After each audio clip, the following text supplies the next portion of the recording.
انا عايز اعمل فيلم جريء، مش عايز اعمل فيلم جبان. ده كان تصريح في المؤتمر الصحفي بتاع فيلم السلم، والتعبان مش التعبان بالنسبه لي بصراحه، لان انا حاسس ان اللي عاملين الفيلم ده تعبانين. فحابب اعلق على الموضوع ده لان في جهل كان باين جدا في الكلام وفي التصريحات اللي كانت بتتقال في المؤتمر ده، خصوصا من الاستاذ عمرو يوسف بصراحه. وانا اسف ان انا بقول ان في جهل وكده من عمرو يوسف، ولكن بصراحه الجهل باين. ليه باين؟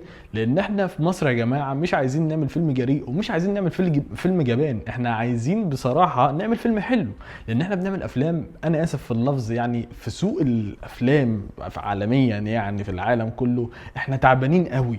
فهي مش فارقه يعني فكره مثلا ايه، تبوسوا بعض، تقلعوا لبعض، تشتموا في بعض. يعني هو كان بيقول لك احنا من كام سنه مش كناش عارفين نقول كلمه فشخ، دلوقتي عارفين نقول كلمه فشخ ونشتم وبتاع، فكده احنا تطورنا.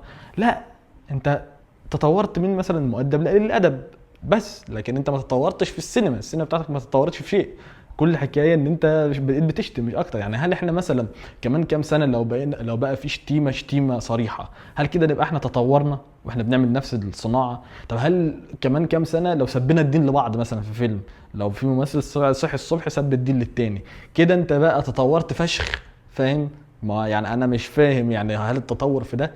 احنا بصراحة مش محتاجين افلام جبانة ولا افلام جريئة، احنا محتاجين افلام حلوة. يعني هو اصلا ميزان العدل في الرقابة بتاعت الفن دي عبيط جدا. يعني هم عادي ممكن ست تقلع الراجل البنطلون، ممكن يبوسوا بعض، ممكن تقلع ما شاء الله تبقى شايف كل حاجة، ممكن يعملوا اي نيلة. يعني في افلام كان فيها بلو جوب يا جماعة، لكن مستحيل نشتم بعض. فاهم انت؟ فاحنا اصلا بنهرتل في القوانين بتاعتنا. فيعني انا مش فاهم الدنيا ماشيه ازاي بصراحه. بس لا يا استاذ عمرو، والله الشتيمه والقلع والجراءه مش معناها سينما متطوره، معناها سينما قليله ادب عادي. يعني ممكن نعمل فيلم معفن وقليل ادب بس كده.